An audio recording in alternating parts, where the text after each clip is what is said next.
My name is Natalie. I'm 42 years old, a staff sergeant with the 82nd Airborne, and for the past several months, I was deployed to Kandahar. Serving my country has always been a source of pride and strength for me, but nothing could have prepared me for the moment I opened that email. It was a late night in my small tent. The desert wind whispered outside, but inside, my world went silent. My phone buzzed with an email notification, one that I never thought I'd see. Divorce papers, sent by my husband, Brian. Brian. The man I had shared 13 years of marriage with, the father of our 2 kids, the man I thought I could trust with my life. He wasn't just ending our marriage by email, he'd already emptied our joint bank accounts. And the worst part? He'd moved his girlfriend into the house we built together. I stared at the screen, unable to breathe for a moment. My hands shook, and the tent walls seemed to close in on me. How could he do this to me, especially while I was serving overseas? The betrayal hit me like a slap, but underneath the shock was something else. A strange quietness, as if I'd known this was coming, deep down. I thought back to the last months before deployment. Brian and I had grown apart, but I'd tried to convince myself it was just the stress of my leaving. I told myself I was imagining things when his texts became fewer and his phone calls shorter. But now, looking at that email, I realized those were not just small cracks. They were cracks growing into chasms. I sat on my cot, rereading the email, the cold words stabbing through me. Divorce finalized, property settled, funds transferred. I didn't cry. I didn't yell. I just felt hollow. The man I trusted had made decisions for both of us, without a word, without a fight. It was as if I had been erased from my own life. But I wasn't entirely surprised. Before I left for Kandahar, I'd sensed Brian was hiding something. He was distant, distracted, and sometimes I caught him giving quick, guilty looks when I walked into the room. I'd ask questions, but he'd brush them off with a smile that didn't reach his eyes. At the time, I pushed those feelings away. I focused on my deployment, training, missions, surviving. I told myself I'd deal with whatever when I came home. But now, faced with this betrayal, I realized I had been quietly preparing all along. I thought about the little things I'd done before leaving. I had carefully gathered all our important documents, our marriage certificate, bank statements, military paperwork, and kept them safe in a secret place. I'd set aside a small amount of money in my own account, separate from the joint funds Brian controlled. It was just a quiet precaution, a small act of defiance against the unknown future. As the days passed, I felt a mix of numbness and fierce determination. I was thousands of miles away from home, and my marriage was falling apart by email. But I was not broken. I was still Natalie, a soldier trained to face the worst and keep moving forward. Sometimes I would close my eyes and imagine walking back through the front door of our house. What would I find? Would Brian be there, or just his new girlfriend? Would the house feel like home, or a stranger's place? The thought made my chest tighten. I thought about our children too. How would this change their lives? Would they understand why their father had done this? Could I protect them from the pain even when I wasn't there? At night, I'd sit under the harsh desert stars and whisper to myself, "Stay strong. This is just one battle. The war isn't over." I knew I had to be patient. The military taught me discipline, and now I had to apply that to my personal life. There was no use rushing into confrontations or wild accusations while I was still so far away. Instead, I focused on what I could control, my own mind and heart. I kept training, kept working, kept preparing for whatever was coming when I returned. The hardest part wasn't just the betrayal itself. It was the silence. The fact that Brian never called, never explained, never even tried to talk. It was like he wanted me to find out this way, like he didn't care how much it hurt. But I cared. I cared enough to keep fighting, not just for myself, but for my children and for the life I had built. So, I took a deep breath, wiped away the sting of tears I refused to shed, and sat down to write back, not with anger, but with calm resolve. I told him I had received his email and that I was gathering everything I needed to protect what was mine. That was the moment I decided I wouldn't let Brian's betrayal destroy me. Because if there's one thing I learned in Kandahar, it's that pain can be endured and betrayal can be overcome. I just had to be ready for the battle ahead. Before I left for Kandahar, things between Brian and me had already started to shift. Little things that, at the time, I didn't fully understand. Looking back now, those were the cracks that eventually broke us apart. Brian had changed in small, subtle ways. It started with the phone calls. He would answer quickly or let calls go to voicemail when I was home, but before deployment, his calls became fewer and shorter. Sometimes I would catch him glancing at his phone with a strange look, like he was hiding something. When I asked, he brushed me off with a smile, telling me I was overthinking things. There were other signs too. Unexplained expenses on our accounts, receipts for dinners or trips he didn't mention.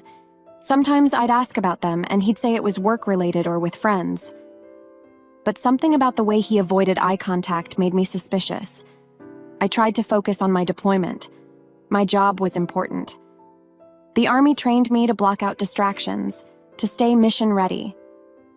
But at night, when I lay in bed thinking about what might be waiting for me at home, I couldn't shake the uneasy feeling. I didn't want to admit to myself that Brian might be unfaithful, not because I was naive, but because I had built my life around trust. We had shared more than a decade together, through good times and bad. I wanted to believe that our marriage was strong enough to survive anything. Still, I made quiet preparations.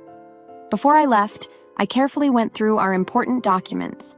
I collected bank statements, insurance papers, and legal documents, and kept copies in a safe place only I knew about. I set aside some money in an account separate from the joint savings Brian controlled. It was a small thing, but it gave me a sense of control when everything else felt uncertain. I didn't confront Brian. I didn't accuse him or start fights. I knew that would only push him further away and possibly create problems before I left. Instead, I watched and waited. One night, a week before deployment, I caught him talking on the phone in hushed tones in the backyard. His voice was low and he sounded nervous. When I asked who he was talking to, he said it was just a work call and hurried inside. That was the last time I saw the Brian I thought I knew. On deployment, my mind was often elsewhere. I fought hard to focus on the mission, but my heart was heavy with questions. The loneliness and distance made everything harder. I found myself replaying moments, trying to find clues I had missed. My Army buddy James was the one person I trusted to talk to. We had served together for years, and I knew he would listen without judgment. Sometimes I confided in him, sharing my fears about Brian. James never tried to give me easy answers, but his support was a lifeline. "I've seen this before," he said once. "Military spouses get targeted. When one person is deployed, the other sometimes thinks they can get away with anything." His words stung, but they also opened my eyes. I realized I wasn't alone. Others had been through similar pain. During quiet moments on base, I made plans. I thought about how I would face the worst and still come out strong. I imagined returning home not as a betrayed wife, but as a woman ready to fight for what was rightfully hers. I wasn't sure what I would find, but I was determined not to be caught off guard. Sometimes I wondered if Brian had been slipping away from me for a long time, slowly pulling away while I held on. Or if something changed suddenly when I left. Whatever the reason, I had learned one thing. Trust could break without a single word spoken. So, I focused on preparation. I kept my head down and trained harder. I stored away memories, both good and bad, and promised myself I would face whatever came next with courage. I told myself this wasn't the end. It was just a painful chapter in a longer story, and I was still writing it. When I finally returned home from Kandahar, I thought I was coming back to rebuild what Brian and I had once shared. I imagined our family slowly healing from the distance and the months apart. But what I found was nothing like I expected. The house felt different, cold and unfamiliar. It wasn't just because Brian had moved his girlfriend Jeremy in. It was the feeling that everything I had worked for was slipping through my fingers. The moment I stepped inside, I started noticing the signs. Paperwork strewn across the kitchen table, letters I hadn't seen before, and bills with strange amounts. My gut told me something wasn't right. It didn't take long for me to discover the full extent of Brian's betrayal. It wasn't just the divorce papers he had sent me by email while I was deployed. It was the financial ruin he had left behind. Brian and Jeremy had done more than break my heart. They had emptied our joint bank accounts, forged my signature on important documents, and refinanced our home without my knowledge or consent. I felt like I was standing in the middle of a storm that was tearing apart everything I'd built. The money we had saved for years, nearly gone. Our home, the place where I had hoped to raise our children, was now at risk. I didn't know where to turn at first. I felt angry, betrayed, and helpless. But slowly, anger gave way to determination. I reached out to James, my army buddy who had become a lawyer. James listened carefully as I told him everything I'd discovered. He promised me he would help, and I wasn't alone in this fight. Together, we contacted the FBI. They took the case seriously because, as it turned out, Brian and Jeremy weren't just acting alone. Their actions were part of a bigger scheme targeting military families like mine. I was stunned. What started as a personal betrayal now looked like a criminal conspiracy. Brian's role was unclear, whether he was willingly involved or being manipulated. But the damage was real, and it affected many families like mine. The FBI and James began digging deeper. They looked into forged signatures, unauthorized refinancing, and suspicious property sales. I watched as the investigation unfolded. I wanted to be angry at Brian, but part of me still hoped to understand why he had done this. It was hard to separate my feelings. I was a soldier, trained to keep emotions in check. But this was different. This was personal. Each new piece of information was like a punch to the gut, but I held on to my resolve. I wasn't going to let this break me. Instead, I focused on gathering evidence, keeping careful records, and working closely with James and the FBI. Sometimes I felt overwhelmed. The betrayal was deep, and the path ahead was uncertain, but I reminded myself why I had to keep going. I thought about my children and the future I wanted for them. I thought about my years of service and how I deserved to be treated with respect, honesty, and fairness. And I thought about all the other military spouses who might be facing the same nightmare without knowing it. This wasn't just my fight anymore. It was something bigger. The betrayal cut deep, but it also lit a fire inside me, a fire to seek justice and protect others from suffering the same fate. I wasn't just a victim. I was a fighter. And I was ready to take back what was mine. The more James and I dug into Brian and Jeremy's actions, the more we realized this was far from just a personal betrayal. What I had thought was a cruel, isolated act was actually part of a much bigger picture, a dangerous scheme targeting military families like mine. We discovered Brian had connections to a man named Daniel Spencer. Daniel was a real estate agent, but not the kind you'd trust to help sell your home honestly. Instead, he specialized in quick cash sales, snapping up properties from deployed spouses without their knowledge or consent. It was shocking to learn how many families had been hurt by this network. Families like mine, who served our country and trusted their loved ones to protect what mattered most. Daniel's operation was methodical. Homes were refinanced or sold under false pretenses. Signatures were forged, bank accounts were drained. All while the military spouses were away, serving overseas, Brian's role was still unclear. Was he a willing participant in Daniel's scheme, or was he manipulated and pressured into cooperating? The FBI couldn't say for sure yet, but either way, he was deeply involved. For me, this was more than just a fight to save my home and savings. It was a fight against a system that preyed on the vulnerability of military families. I began to see Brian not just as a husband who had betrayed me, but as a piece in a larger, cruel game. Working with James and the FBI became my daily mission. I spent hours reviewing documents, comparing signatures, and helping them connect the dots. Every new piece of evidence felt like uncovering a hidden part of a puzzle, one that revealed the true scale of the fraud. I learned about other victims, families who had lost everything while they were deployed or caring for their soldiers at home. Their stories were heartbreaking, and it made me realize how lucky I was to have the chance to fight back. The FBI set up meetings with some of these families, and I joined a few of them. We shared our experiences, our anger, and our hope for justice. Together, we became a small but powerful group determined to stop the criminals and protect our community. Despite everything, I tried to keep some distance emotionally. I had to stay focused on the facts and the investigation, but it wasn't easy. Every time I thought about Brian, I struggled to separate the man I once loved from the man who had helped destroy so many lives. I wondered if he had truly changed, or if I had never really known him at all. One thing was certain. Whatever his reasons, his actions had consequences far beyond our marriage, and those consequences were affecting innocent people. Sometimes I felt overwhelmed by the weight of it all. But then I remembered why I was fighting. I was fighting for my children, for the other families, and for myself. I was fighting to make sure no one else would wake up one day to find their life stolen while they were serving their country. As the investigation continued, I grew more determined to see it through. I wasn't just reclaiming my life. I was standing up for every military spouse who deserved better. And though the road ahead was long and uncertain, I knew I wasn't walking it alone. As the investigation deepened, James and I knew we had to be smart and careful. This wasn't just about exposing Brian and his accomplices. It was about protecting what was left of my life, my home, and my future. James, being both my army buddy and my lawyer, was a huge help.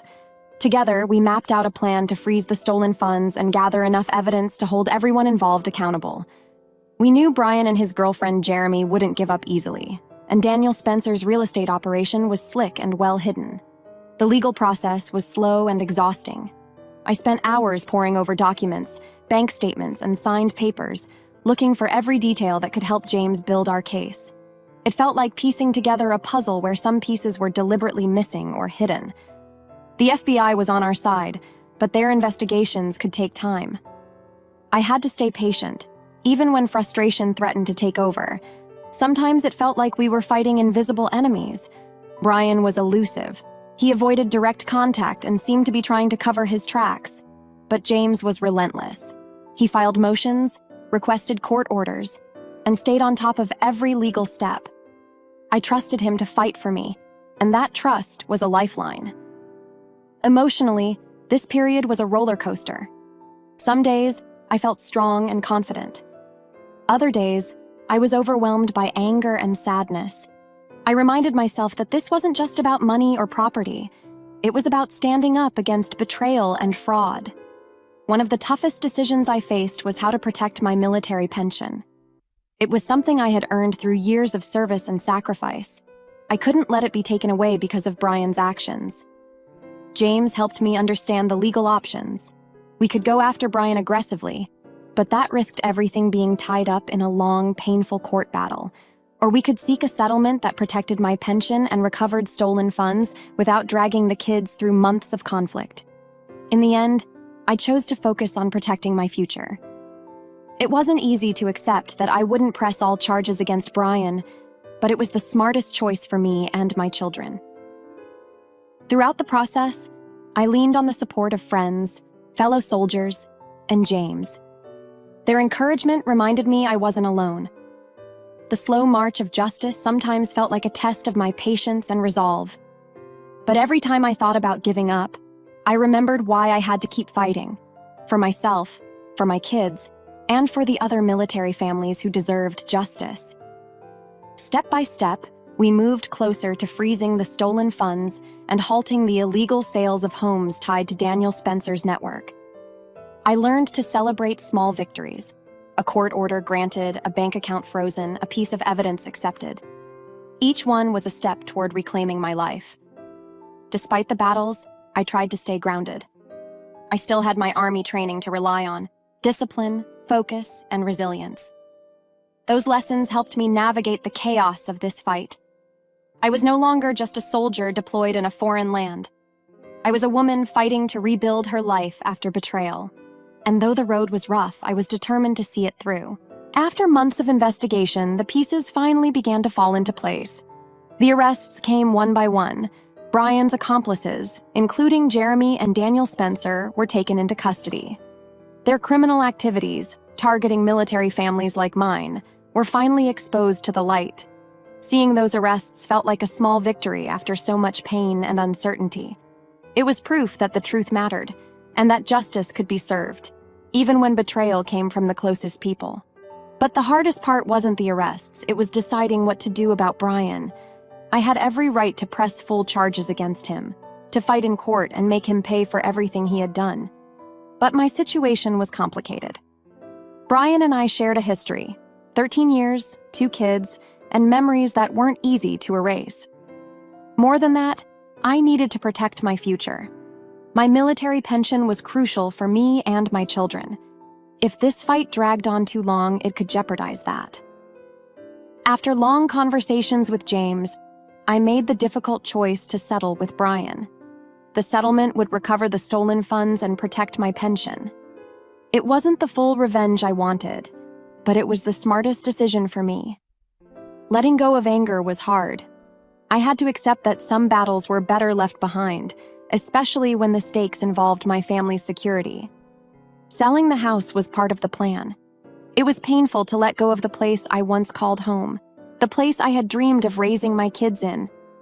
But the house had become a symbol of betrayal, and moving on was the only way forward. With the settlement finalized, I felt a strange mix of relief and sadness. The nightmare was over, but the scars remained.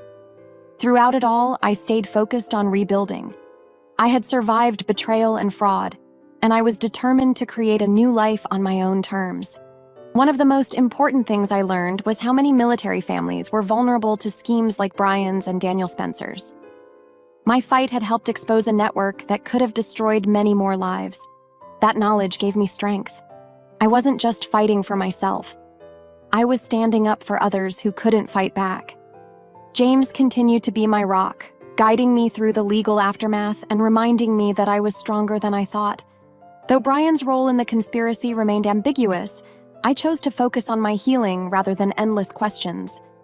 It was time to turn the page. With the settlement behind me and the stolen funds recovered, I knew it was time to close the door on the past and start fresh. Selling the house was bittersweet. That place held so many memories, both good and painful. But staying there would have been a constant reminder of betrayal, so I chose peace over pain. Montana became my new home, a place far from the chaos and heartbreak. The wide open spaces and quiet forests felt like a fresh start, a chance to rebuild my life on my own terms. The air was cleaner, the skies clearer, and for the first time in a long time, I felt a sense of calm. Retiring early from the Army wasn't an easy decision. Serving my country had been a core part of who I was, but after everything, I needed time to heal and focus on what mattered most: myself and my children. In Montana, I found the strength to let go of the anger that had consumed me for so long. I still carried the pain of betrayal, but it no longer controlled me. Instead, it fueled my determination to create a life filled with honesty, trust, and hope. Helping expose the fraud network was one of the few bright spots in this dark chapter. Knowing that my fight had protected other military families gave me a sense of purpose and pride. It reminded me that even in the worst moments, there is a chance to make a difference. I stayed connected with James and the FBI, supporting efforts to bring justice to more victims. It was a reminder that I wasn't alone, and that together, we could face even the hardest battles. Life in Montana was slower, but it was filled with small joys. I took up hiking, spent afternoons watching sunsets with my kids, and started volunteering with local groups supporting military families. Each day was a step toward healing and happiness. Though the scars of betrayal were still there, they no longer defined me. I was no longer the woman who received divorce papers by email while deployed halfway around the world. I was Natalie, a survivor, a fighter, and a woman ready for new beginnings. Looking back, I realized that betrayal had changed me, but it hadn't broken me. It had taught me the power of resilience and the importance of standing up for what is right. As I walked through the forests of Montana, the fresh air filling my lungs, I felt a peace I hadn't known in years. My future was mine to shape, and I was ready to embrace it with open arms. The road had been hard, but I was stronger for it. And this was just the beginning.